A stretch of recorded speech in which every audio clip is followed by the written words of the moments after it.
Hello, everybody. Thank you again for showing up to our seminar series. First, I would like to say that we acknowledge the traditional owners of the land and waters on which we work and live here at the center in Townsville, the Bindal and Wulgarugaba people, and honor their elders, their past and present and emerging. So it is my pleasure to introduce our speaker for today, Dr. Caroline Dubé. Caroline is currently a NSERC postdoctoral fellow at the Institute of Integrative Biology and System at the University Laval in collaboration with the California Academy of Science. Caroline did her PhD in phenotypic diversity on fire corals, depending on the reproductive strategies in French Polynesia at the CREOP lab. After completing her PhD, she was a postdoctoral fellow at the University La Réunion and KAUST, working on coral phenotypic plasticity and more specifically understanding the microbiome flexibility. Today, Caroline will talk about genetic and environmental basis of microbiome composition in fire coral clones. So now I pass it over to you, Caroline. Looking forward to hear your talk. Thank you, Natalia, for the introduction. And thank you very much for having me today. As many of you have been working from home from several months, so I'm very thankful to be given the opportunity to discuss my research with you all. So today, I'm not going to present the work that I'm currently doing as a postdoc in Canada and in San Francisco. I'm going to first present briefly some results of my PhD that will introduce the work that I've been doing in my last postdoc at the University of La Réunion and at KAUST on the microbial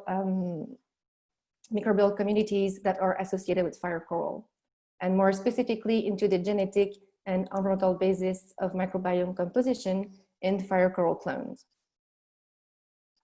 So first of all, as we are all aware, both terrestrial and marine ecosystem will respond to the increase of human activities and global change, which will ultimately result in biodiversity loss in both of these ecosystems. So the survival and the persistence of a species will therefore depend on its ability to survive and to adapt to new environment. So exploring the genetic adaptation and acclimatization processes in coral is crucial, as their ability to survive but also to keep up with the rapid pace of environmental change is reduced compared to other animals such as different mammals, birds, or also amphibians. So during my PhD, I had an interest into understanding the processes that create and maintain the genetic diversity, and more specifically into the benefits from asexual and sexual reproduction. My research also aimed at understanding the phenotypic plasticity and how it may facilitate adaptation to environmental change.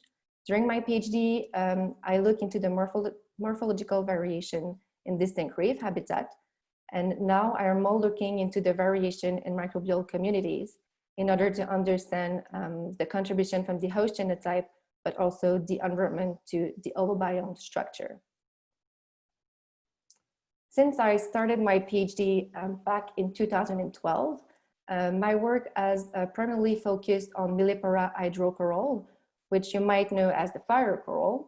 So they are a really important reef builder, as you can see here on this photograph, which is a monospecific Millepora reef in the Marquises Island in French Polynesia.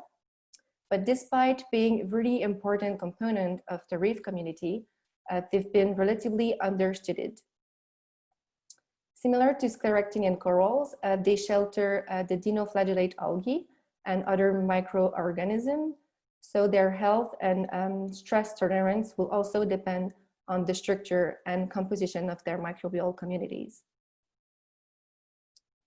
Millepora species are also cnidarian animals, but they belong to the hydrozoan class. So this difference will introduce some distinction in their biology, such as their reproduction and their life cycle. Millepora will reproduce, first of all, they are gonogoric broadcast spawner, and they will reproduce sexually by producing those little medusoids that contain both male and female gametes.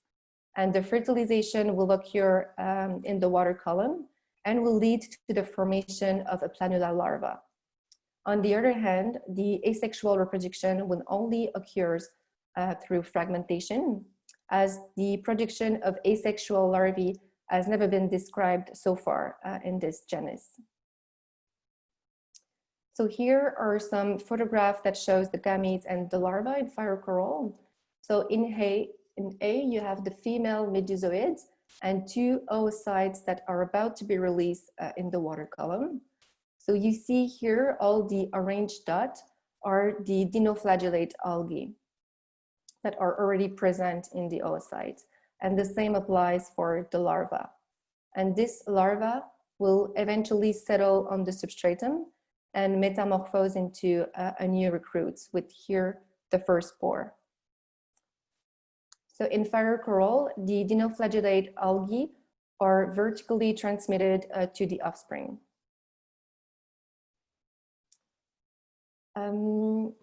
As of today, I mostly studied fire coral population at Moorea in French Polynesia.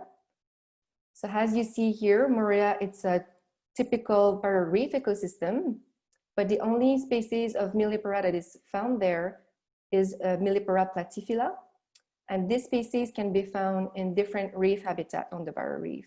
They could be present in the fringing reef, the back reef, but also on the other slope. And depending on where they will be exposed to different environmental conditions, such as the temperature, the light, nutrients, or also the wave energy.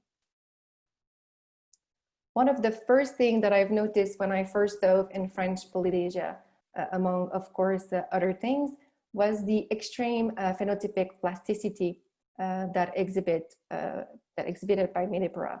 So they can be encrusting, they can also be massive, as you can see here, or characterized by what we call the shade tree morphology. As you see on this photograph, this is an encrusting base with some vertical blades that will face the current and will be easily fragmented. So because of that, this morphology is the most vulnerable to wave-induced breakage, and it can influence the relative contribution that comes from the asexual reproduction. So in this context, here are the main questions that I will address during today's talk.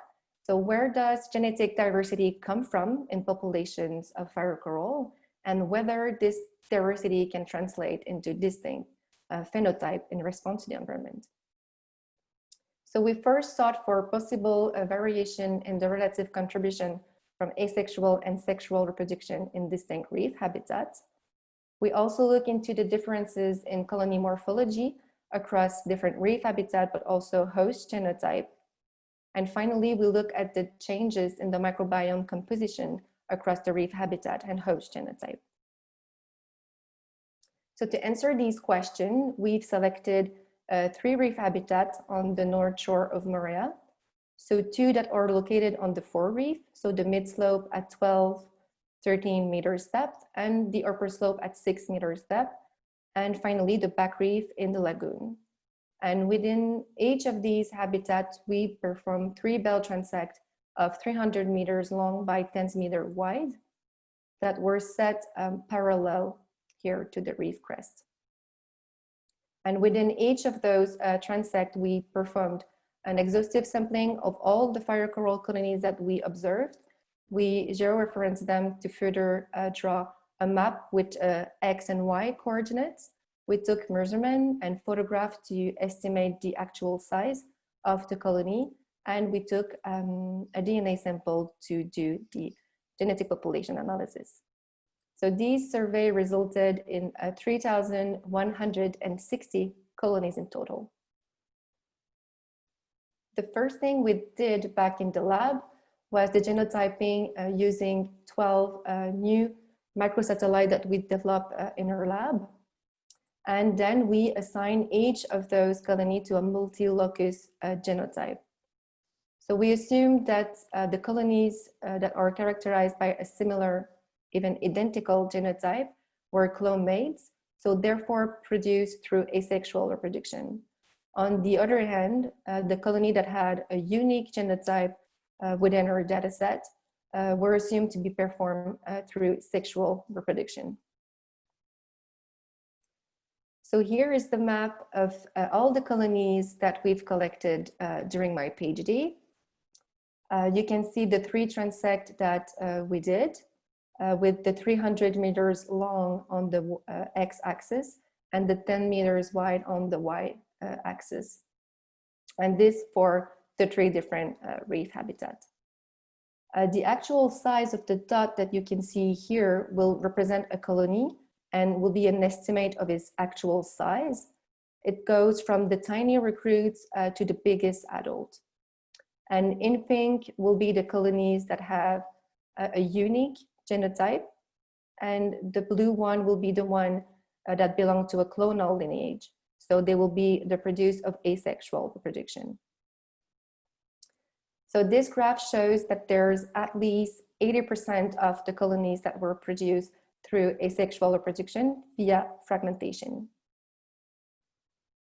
Now we are looking at the variation in clonality between the different reef habitats. Here on this figure, we see that most of the colonies were produced through asexual reproduction in the upper slope, because we see that nearly 90% of the colonies belong to one clonal lineage.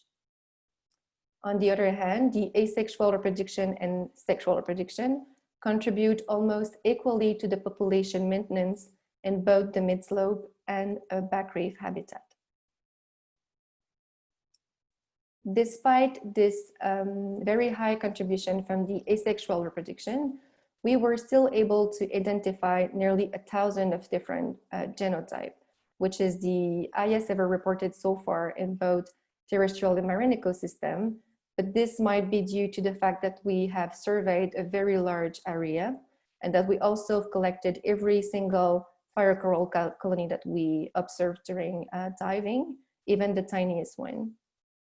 And among those genotypes, 282 of them were clonal genotype and had between 2 and 125 clones per genotype. On this figure, we only show the clonal genotype. So every single color in this graph is one genotype, and all the dots from the same color represent the clones that belong to this genotype. So one result that we can see from this kind of map is that all the clones are distributed perpendicularly to the reef crest in perfect alignment with the wave energy. So we can conclude that the asexual fragment will be dispersed with the wave that comes from the forereef towards the lagoon. Then we were also interested in the variation in morphology between the different reef habitat. So in this figure, the colonies that display this encrusting morphology are shown in orange, the shade tree morphology in gray, and the massive one in green. So mostly all colonies, or the majority of the colonies in the mid-slope and back reef displayed the encrusting morphology, while in the upper slope, where the wave energy is also the highest, the majority, 77%, were displaying the shade tree morphology. So Millepora platyphila seems to invest in this vulnerable shade tree morphology in high energy reef habitat, and this could represent a strategy to increase the means of asexual reproduction to actually maintain the population. And this is quite unique, as usually coral have a wave tolerant growth form in such a dynamic reef. So this variation in morphology can result from genetic or environmental changes. So by examining the morphological changes in a single genotype that is exposed to different reef habitat, we can tease out the genetic and environmental basis of this phenotypic response.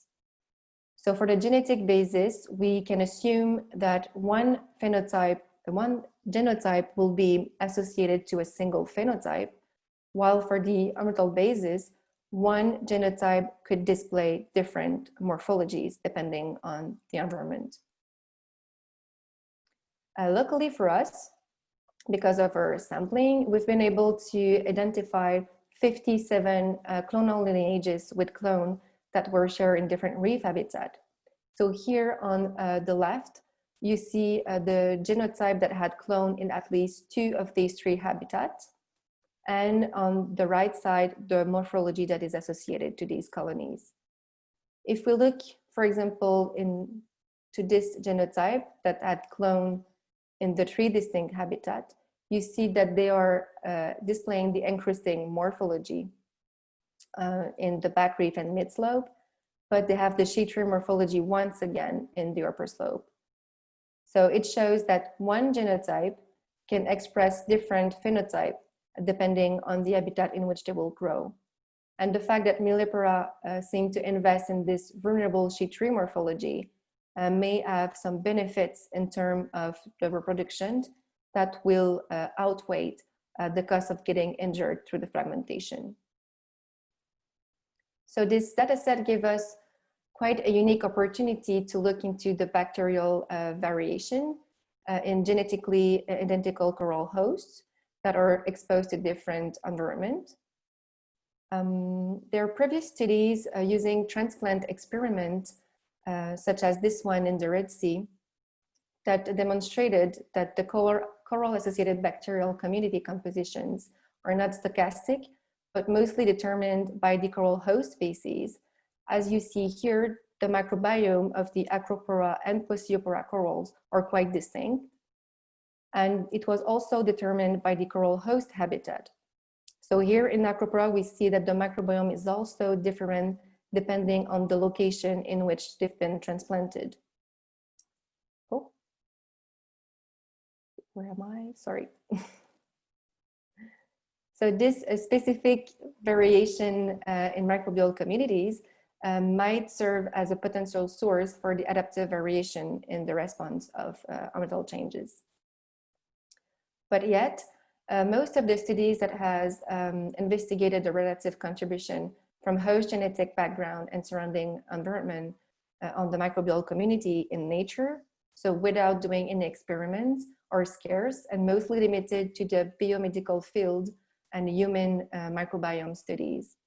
So here I give you an example of studies on the microbiome of twins, where they showed that the microbiome similarity will decrease from the monozygotic twins, so they are genetically identical, towards the dizygotic twins that are not genetically identical. And this also applies to the monozygotic twins that will live apart in different environments. You see that if they are separated in different environments, their similarity in their microbiome will also decrease. So similar to studying twin microbiome structure and function, our fire coral clone gave us quite an interesting model in a natural system to look into the genetic and orbital basis of microbiome composition in coral. So to do so, we've selected 6 genotypes with clones that were found in distinct reef habitats. So for a total of 141 colonies. So these samples were from the sampling that I did back in my PhD. And you see here on this map, the 6 different genotypes that we've selected and their specific location on the reef. And then we use the 16S RNA marker sequencing to characterize their bacterial community. And that lead to more than 10,000 informative OTU using mother. Here we show the major bacterial families that are associated with Millepora platyphila. So this bar plot, all the sample here on the x-axis were grouped per genotype, but also habitat. And here on the y-axis, you have the proportion of the different bacterial family So each color is here represented by a different bacterial family. So we found a significant variation among the genotype, but also habitat for only a few major bacterial families. So one example is here, for instance, the Rhodobacteriaceae and the Rhodospirial that were more abundant in the back reef habitat, as you can see here with the pink and red in the back reef. Again here, the red in the back reef, and finally the pink here in the back reef again. But we also found some significant variation for rare families that are comprised here in the gray. And one example that I want to mention today is the endosymbionts that were found in very low abundance in hydrocoral microbiome. So they represented less than 0.2% of the microbiome, with a significant increase in the upper slope, even though it was tiny. So usually these bacteria are a major component of the microbiome of many different reef organisms, because they have an important role in the nutrient acquisition, but also in the cycling of the organic compound, because they are able to metabolize the dimethyl sulfonylpropionate.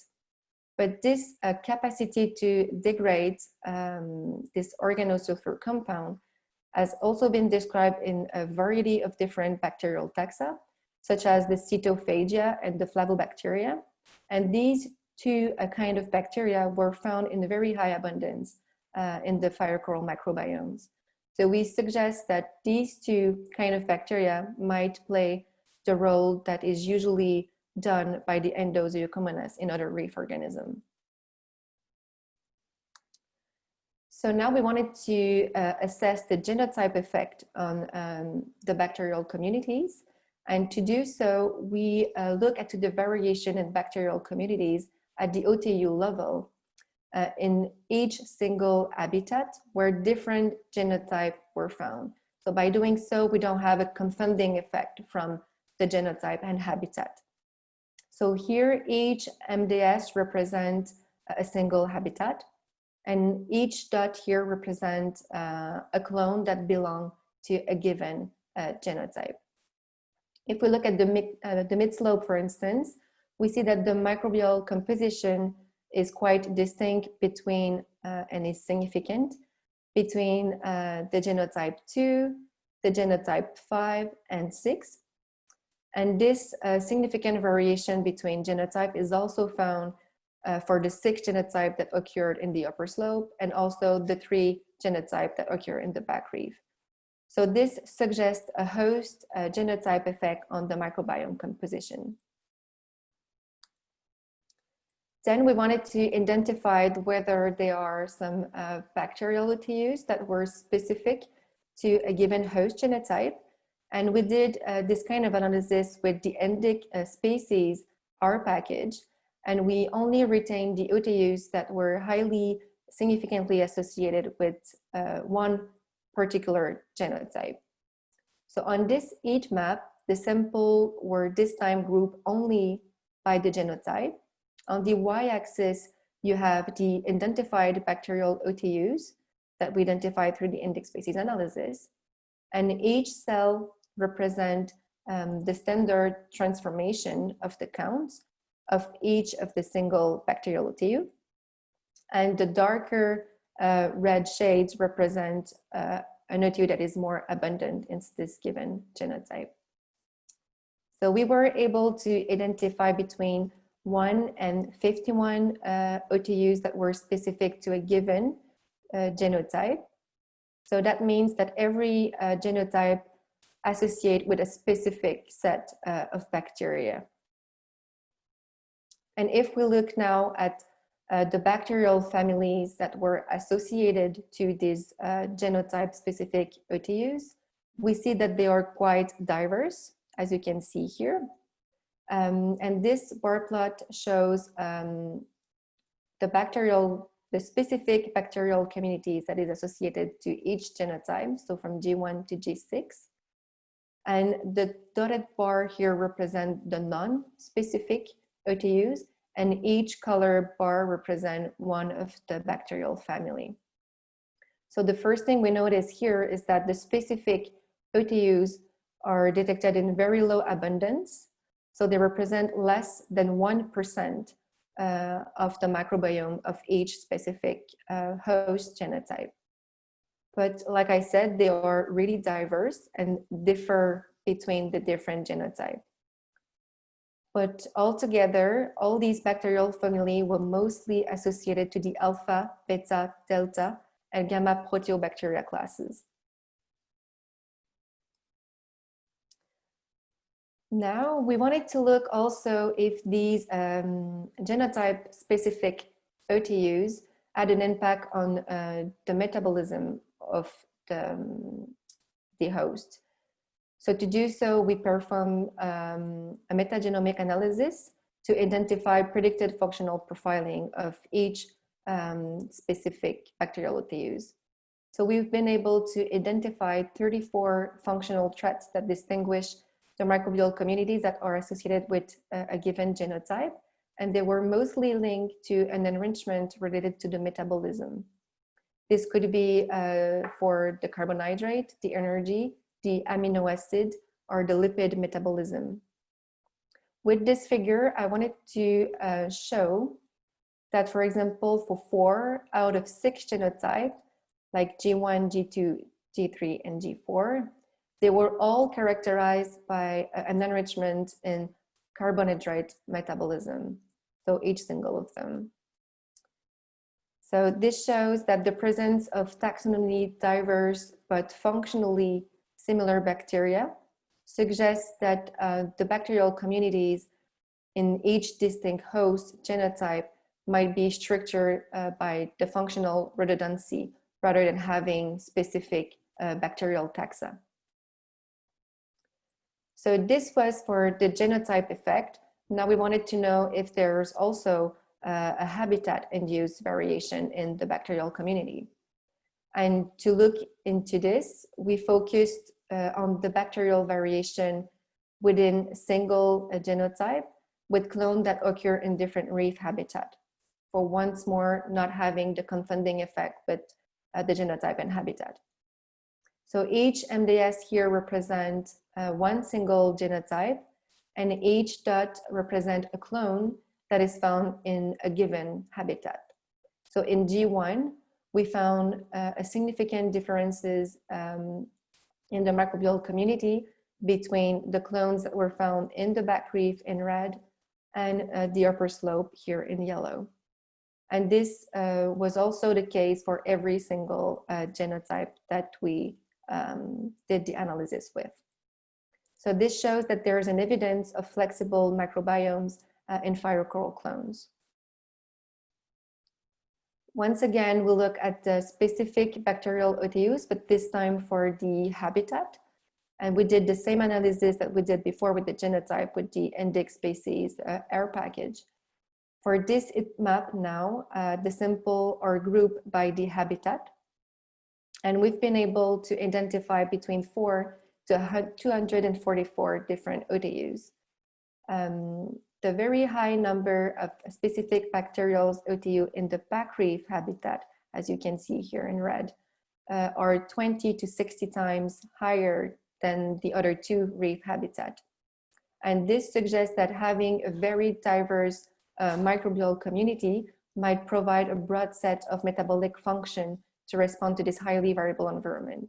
So we know that coral that live in this back reef habitat will be exposed to very high variable condition in terms of temperature, light intensity, but also in sea level. Now for the bacterial families, we see once again that this is diverse, but the thing that we notice first is that the habitat-specific OTUs represent a bigger proportion compared to the genotype-specific taxa that we shown earlier. So in the back reef, for instance, they represent nearly 10% of the microbiome associated to this habitat. And the diversity is also higher in this habitat compared to the mid-slope and upper slope. So in the back reef, we identified some Rhodobacteriaceae and Flavobacteriaceae taxa, including the genus Inquilinus, that have been previously found in the highly variable reef habitat. And they also been suggested to have an influence on coral thermotolerance.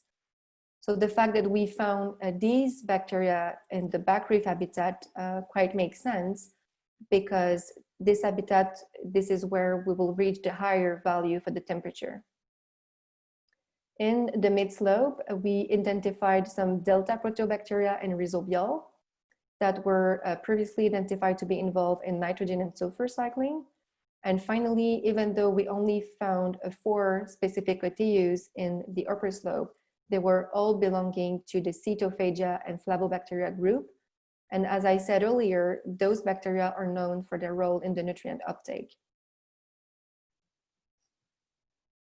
Finally, for the predicted functional profiling of the specific bacteria in each of the different habitats, we were able to identify 23 functional traits that distinguish the microbial communities that are associated with a given reef habitat. So the very diverse microbial community that we identified in the back reef were all exclusively associated with a function that was linked to the ATP binding cassette transporters that are known to be involved in the uptake of different nutrients, such as the carbohydrates, the peptides, and also the amino acid. The Cetophagia Flavobacteria group that we identified in the upper slope, they align with a function that were enriched in amino acid metabolism. And finally, the mid-slope, we found an enrichment in cell motility, secretion, two-component system, and oxidative phosphorylation pathways. So in addition to showing the evidence of flexible microbiomes in terms of different taxa in the different reef habitat, we also showed that there's been a functional restructuring of the microbial metabolic network depending on the reef habitat. But obviously this is only some predicted function based on the sequencing, and we will need to do some metatranscriptomic or some genomics to make sure that those functions were really overly expressed or suppressed in the genome. Finally, we've been able to determine the relative contribution of the genetic and orbital basis of coral to form the microbial partnership, but we wanted to know if the Symbiodiniaceae have a similar pattern. And to do so this time, we've selected 10 different genotypes with, once again, clones that were found in distinct reef habitat for a total of 198 colonies in total. And we use the ITS2 marker sequencing to characterize the Symbiodiniaceae communities using a SymPortal. On this graph, within each genotype, each sample is represented by a stack bar column here that will inform on the relative proportion of each of the Symbiodinium sequence that we identified. So each color represents one of those sequences that you see here on the right. And also each sample has a column that identified the reef habitat in which they were found. So in black is the back reef, in blue the upper slope, and the orange the mid slope. So overall, the majority of sequences that was found in Millepora was of the Symbiodinium genus, so the previously known clade A, and they represented 99.8% of the sequences. So pretty much all of the sequences belong to this genus. And there were also at least 92% of the reads per sample. And the dominant sequence was A7, here in yellow, that represent 30 to 59% of the reads per sample. And finally, for the cladocopium, The other genus that we identified in our Millepora sequences, they were found in only 26% of the colonies, and they represented less than 8% of rates per sample.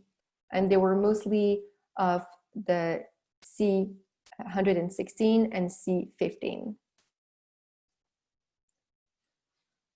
Here, this graph, we show that each bar will denote the presence or absence of a sequence in the given sample. So regardless of its abundance. So if a color bar is present, that means that the sequence is present, and if it's white, that means that it's absent. So the thing that we can see from this graph is that only only six sequences were found across all the samples. So it's A7, A7A, A7B, A16D, A3, and A3A.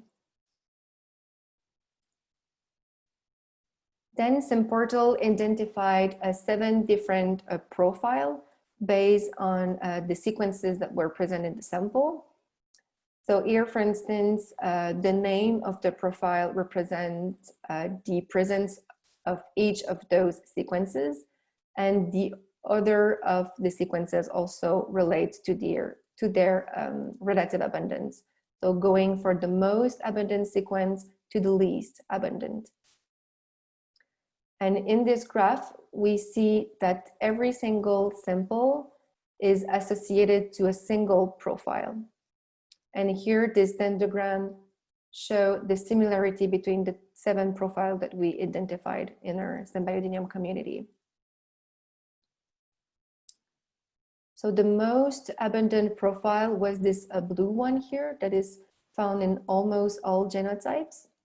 And they represented 44% of the Symbiodinium community. And the second and third most abundant was those 2 blue ones that are very highly similar to the most abundant one. So altogether, these 3 highly similar profile represented 73% of the Symbiodinium community in fire coral. Another thing to notice here is that this red profile only occurs once across all samples. The same applies to this yellow one. This purple one is specific to the genotype G10, and the green one is also specific to G4, but also specific only to the colonies that were found in the mid-slope habitat. So this profile is genotype habitat specific, which is quite interesting. Then we look at the Symbiodinium community variation between host, genotype, and habitat based on a sequence approach, only considering the Symbiodinium. So this PCOA, we see that there's a clear clustering in the Symbiodinium composition that is linked to the genotype that here are represented by different colors, while the clustering by habitat, here shown by the different shapes, is very less apparent. Nevertheless, we were able to identify 5 sequences that were exclusive to the upper slope and 1 to the mid slope. So here I listed them in this box, and all of these sequences belong to the G4 genotype. So if you remember, this G4 is also where we found the habitat genotype-specific profile here in green, and the same for this profile in red that had only a single occurrence due to those exclusive sequences. So overall, these results showed that there's mostly a genetic effect on the Symbiodinium community, but also a non-frontal basis as well, even though it's less than the genetic one. The last thing that I wanted to discuss today very briefly is the thermal tolerance of fire coral. So in 2016, we had a massive bleaching event in Moorea Island, where 61% of the coral bleach, even though less than 1% die from this bleaching event. But the thing that you can see with this photograph is that you see all the bleach coral, mostly the Millepora coral. The fire coral here are in quite good shape. So they resisted the increase of temperature that Moorea's reef have suffered from. And I wonder if this thermotolerance could be linked to their Symbiodinium species that we identified in their symbiotic communities, because these Symbiodinium species have been previously described at heat tolerance. And this is something that I want to look more into it with my current postdoc at the Cal Academy and here in Canada. And so the take-home message from this talk is that we found patterns in microbial communities composition with distinct bacterial taxa that were specific to different genotype and habitat. And we also show a functional restructuring of the microbial metabolic network in different reef habitats, while the genotype-specific association seems to be governed by functional redundancy. So we've been able to demonstrate the genetic and orbital basis on the capacity of corals to form microbial partnerships, but it was mostly an effect from the environment for the bacteria. We also found that distinct host genotypes were associated with different photosynthetic endosymbionts. So we also show a genetic and orbital basis on the capacity of coral to establish their photosymbiosis. But here for the Symbiodinium, it was mostly a host genotype effect. But altogether, our findings argue for a contribution of the microbiome to environmental adaptation, and this is mostly through the bacteria, but also in the form of different taxonomic composition for both bacteria and Symbiodinium, depending on the host genotype. So thank you very much for listening and for tuning today. And I'll be more than happy to answer any question that you may have.